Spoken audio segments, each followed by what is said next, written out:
নমস্কাৰ দেৰগাঁৱত একাদশ আৰক্ষী বাহিনীৰ প্ৰতিষ্ঠা দিৱস উদযাপন অসম আৰক্ষীৰ ৪৩ সংখ্যক প্ৰতিষ্ঠা দিৱস অতি উলহ মালহেৰে দেৰগাঁওস্থিত একাদশ আৰক্ষী বাহিনীৰ চৌহদত উদযাপন কৰা পৰিলক্ষিত হ'ল। আজি দেৰগাঁৱত অতি উলহ মালহেৰে একাদশ আৰক্ষী বাহিনীৰ প্ৰতিষ্ঠা দিৱস উদযাপন কৰা পৰিলক্ষিত হৈছে।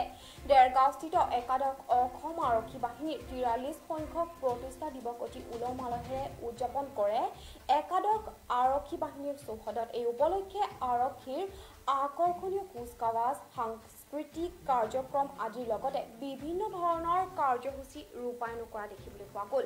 উক্ত অনুষ্ঠানত বাহিনীৰ অধিনায়ক কল্যাণ ফুকনকে আদৰণি ভাষণৰ সম্ভাষণ জনোৱাৰ লগতে মুখ্য অতিথিৰূপে ভাগ লয় DIG মইনুল ইছলাম মণ্ডলে।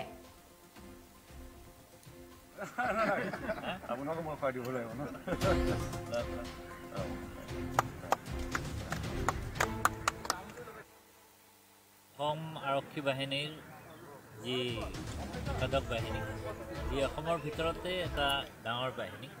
জনগাঁথনিৰ ফালৰ পৰা 4th AP বেটেলিয়নৰ পিছতেই এই বাহিনীৰ সুনাম আছে আৰু ইয়াৰ অসমৰ বিভিন্ন ঠাইত বাহিনীৰ জোৱানসকল বিচৰিত হৈ আছে। জোৱানসকলৰ কৰ্তব্যনিষ্ঠা চবেই জানে, অকল কৰ্তব্যনিষ্ঠাই নহয়, দেৰগাঁও যিহেতু এটা সংস্কৃতিৰ থলী বুলি ক'ব লাগিব। ইয়াতেই সৈয়দ আব্দুল মালিকৰ ঘৰ নাহৰণি আৰু ইয়াত বিভিন্ন সাহিত্যিকসকল হৈছে। প্ৰশাসনীয় বিষয়াসকলেও এই দেৰগাঁৱৰ পৰাই জন্ম লভিছে।